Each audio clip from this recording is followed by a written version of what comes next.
नई योजनाएं प्रारंभ हो, युवाओं के एम्प्लॉयमेंट के लिए, उनकी स्किलिंग के लिए,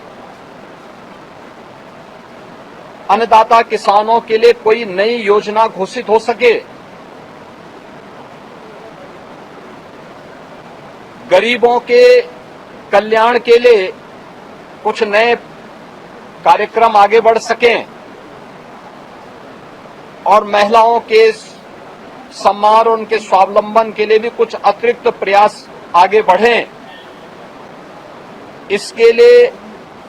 हम लोग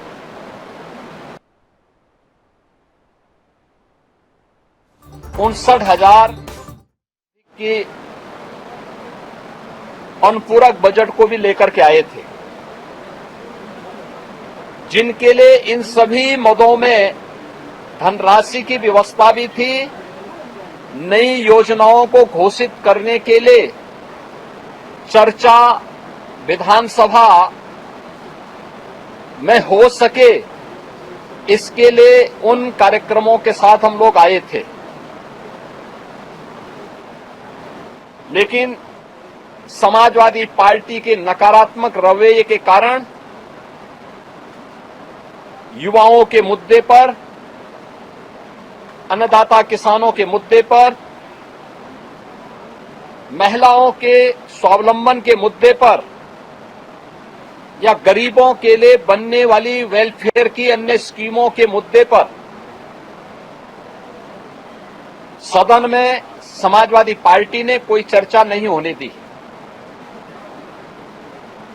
इनका ये आचरण असंवैधानिक भी है, युवा विरोधी है, किसान विरोधी है, महिला विरोधी है और गरीब विरोधी भी है। 59,000 करोड़ रुपए से अधिक का अनुपूरक बजट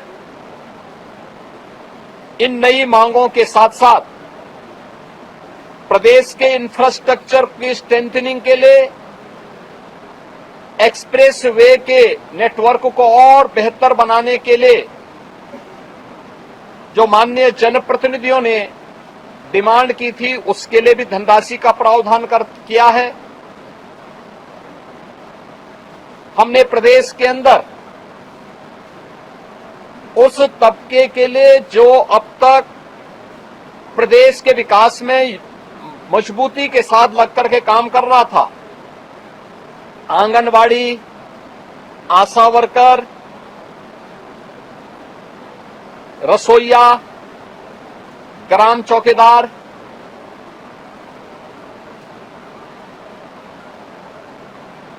आपके कोटेदार, इन सब के साथ साथ उस हरेक तबके को छूने का प्रयास किया था जिनके मानदेय बढ़ने हैं। निराश्रित महिला पेंशन, वृद्धावस्था पेंशन, दिव्यांगजन पेंशन में भी वृद्धि हो, चर्चा हो, जो लोग अब तक इन योजनाओं से जुड़ नहीं पाए थे उन लोगों को जोड़ने का प्रावधान हो, इन सब पे सदन में चर्चा हो। लेकिन समाजवादी पार्टी का नकारात्मक रवैया सदन में और माननीय सदस्यों के द्वारा उठाए जाने वाले इन महत्वपूर्ण मांगों को मजबूती के साथ आगे बढ़ा सके, इसमें रुकावट बनी। लेकिन उस सब के बावजूद विधानसभा ने सप्लीमेंट्री डिमांड को पारित किया है और पारित करने के साथ ही बहुत शीघ्र इन सभी तबके के लिए, मैंने जो कल भी कहा था कि उत्तर प्रदेश सरकार ने आउटसोर्सिंग कमीशन का गठन कर दिया है। एक न्यूनतम मानदेय हर एक आउटसोर्सिंग कर्मी को प्राप्त हो और उसको हर प्रकार की सामाजिक सुरक्षा की गारंटी भी प्राप्त हो, उसको हम अगले बहुत शीघ्र उसको आगे बढ़ाने जा रहे हैं। उसके लिए धनराशि की व्यवस्था हमने बजट में कर दी है। आंगनवाड़ी, आशा वर्कर, रसोइया, ग्राम चौकीदार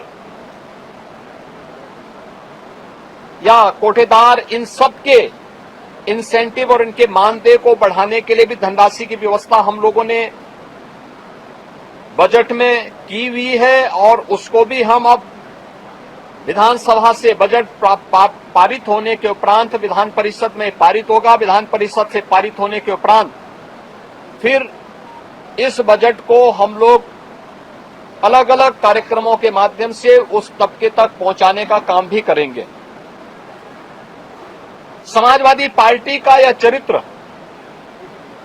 इस तबके को अपमानित करने वाला है, जो अल्प मानदेय प्राप्त करने के बावजूद प्रदेश के विकास के लिए और 25 करोड़ जनता जनार्दन की सेवा के लिए पूरी प्रतिबद्धता के साथ कार्य कर रहे हैं। इससे पहले भी इन्होंने शिक्षा मित्रों के भविष्य के साथ खिलवाड़ किया था। हमारी सरकार ने शिक्षा मित्रों के मानदेय को 10,000 से बढ़ा करके 18,000 किया है। पहले 3,000 ये मानदेय मिलता था, हमने 3,000 से 10,000 किया, 10,000 से 18,000 किया और उन्हें 5 लाख रुपए की कैशलेस की सुविधा भी उपलब्ध करवाई। अनुदेशकों को प्रदेश में 9,000 मिलता था, उन्हें 17,000 रुपए उनका मानदेय किया और उन्हें कैशलेस की सुविधा भी उपलब्ध करवाई।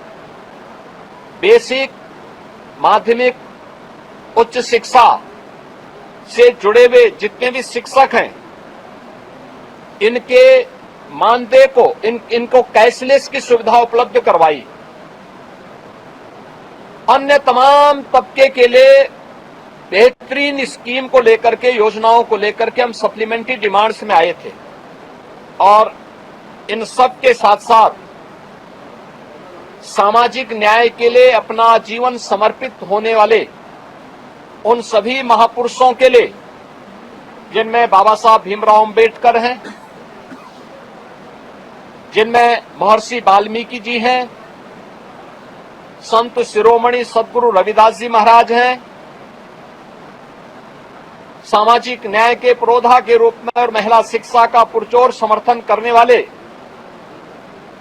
संत ज्योतिबा फुले हैं, साहू जी महाराज हैं। इन सभी लोक माता अहिल्याबाई होलकर जी हैं। इन सब के बारे में भी हम लोगों ने इस बजट में चूंकि प्रावधान किया है 407 करोड़ रुपए उनकी मूर्तियों पे छाजन लगाने और सुरक्षित पार्क के लिए, बाउंड्री वाल के लिए इतनी धनराशि की व्यवस्था इस सप्लीमेंट्री डिमांड्स में थी, वह न पास हो, इसके लिए समाजवादी पार्टी ने लगातार सदन की कार्रवाई को बाधित किया, लगातार व्यवधान पैदा करने का लगातार प्रयास किया। लेकिन इनके व्यवधान के बावजूद सप्लीमेंट्री डिमांड्स विधानसभा से पारित हुई है। विधानमंडल से पारित होने के उपरांत ये सभी कार्य तय सीमा के अनुरूप आगे बढ़ेंगे और सामाजिक न्याय के सभी पुरोधाओं को, सभी महापुरुषों को भी सम्मान मिलेगा। समाजवादी पार्टी के दोहरे चरित्र के खिलाफ,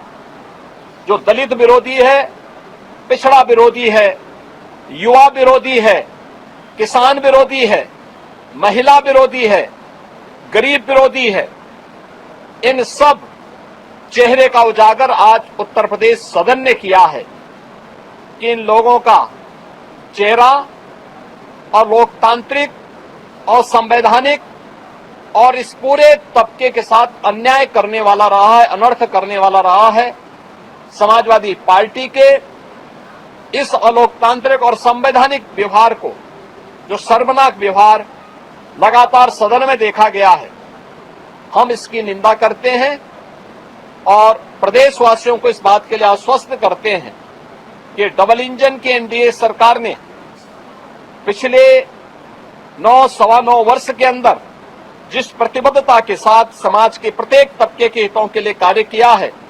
उसी प्रतिबद्धता के साथ यह अभियान बिना रुके, बिना डिगे, बिना थके आगे बढ़ेगा। बहुत बहुत धन्यवाद।